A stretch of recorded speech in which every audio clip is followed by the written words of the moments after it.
ಈ ಸರ್ಜರಿ ಅಂದರೆ ಭಯ ಇಷ್ಟೊಂದು ಯಾಕಿದೆ, ಇನ್ಕ್ಲೂಡಿಂಗ್ ಮೀ? ಸರ್ಜರಿ ಏನಕ್ಕೆ ಅಂತ ಹೇಳಿದ್ರೆ, ಇವಾಗ ಏನು ಮೆಡಿಕಲ್ ಟ್ರೀಟ್ಮೆಂಟ್ಗೂ ಸರ್ಜಿಕಲ್ ಟ್ರೀಟ್ಮೆಂಟ್ಗೂ ಇದೆ ಡಿಫ್ರೆನ್ಸ್. ಮೆಡಿಕಲ್ ಟ್ರೀಟ್ಮೆಂಟಲ್ಲಿ ಮೆಡಿಸಿನ್ಸ್ ಕೊಡ್ತೀವಿ, ಅದಾದಮೇಲೆ ಏನು ಫಿಸಿಯೋಥೆರಪಿ ರಿಹ್ಯಾಬ್ ಅಂತ ಹೇಳ್ತೀವಿ. ಸರ್ಜಿಕಲ್ ಟ್ರೀಟ್ಮೆಂಟಲ್ಲಿ ಏನು ಅಂತ ಹೇಳಿದ್ರೆ, ನಿಮ್ಮ ಏನು ನೀ ಜಾಯಿಂಟ್ ಅಂತ ಹೇಳಿ ತೊಗೊಂಡ್ರೆ, ನೀ ಜಾಯಿಂಟಲ್ಲಿ ಏನು ನೈಫ್ ಯೂಸ್ ಮಾಡ್ತೀವಿ. ಅದಾದಮೇಲೆ ಏನು ಅಂತ ಹೇಳಿದ್ರೆ, ಇಂಟರ್ನಲ್ಲಿ ನಾವು ವರ್ಕ್ ಮಾಡ್ತೀವಲ್ಲಿ. ಸೊ ಇದೆಲ್ಲ ಏನು ಅಂತ ಹೇಳಿದ್ರೆ, ಇನ್ ಕೇಸ್ ಏನಾದರೂ ಪ್ರಿಸಿಷನ್ ಚೆನ್ನಾಗಿಲ್ಲ ಸರ್ಜರಿ ಮಾಡಬೇಕಾದ್ರೆ ಅಂತ ಹೇಳಿದ್ರೆ, ಅದು ಪೇಷಂಟ್ಸ್ ಮೇಲೆ ತುಂಬ ನೆಗೆಟಿವ್ ಎಫೆಕ್ಟ್ಸ್ ಆಗುತ್ತೆ.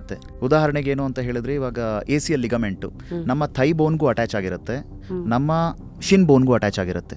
ಈ ಎರಡೂ ಬೋನ್ಸ್ಗೆ ಮಧ್ಯ ಇರುವಂಥ ಸ್ಟೆಬಿಲಿಟಿ ಏನಿದೆ, ಆ ಸ್ಟೆಬಿಲಿಟಿ ಪ್ರೊವೈಡ್ ಮಾಡೋದೇ ACL ಲಿಗಮೆಂಟ್. ಅದೇ ಇನ್ ಕೇಸ್ ಏನಾದರೂ ಅಷ್ಟು ಪ್ರಿಸಿಷನಲ್ಲಿ ಅದು ಮಾಡ್ಲಿಕ್ಕೆ ಆಗಿಲ್ಲ ಅಂತ ಹೇಳಿದ್ರೆ, ಅವಾಗ ಏನಾಗುತ್ತೆ ಅಂತ ಹೇಳಿದ್ರೆ, ಪೇಷಂಟ್ಸ್ಗೆ ಕಂಪ್ಲೀಟ್ ಪ್ರೀ ಇಂಜುರಿ ಆಕ್ಟಿವಿಟಿ ಮಾಡ್ಲಿಕ್ಕೆ ಆಗೋದಿಲ್ಲ.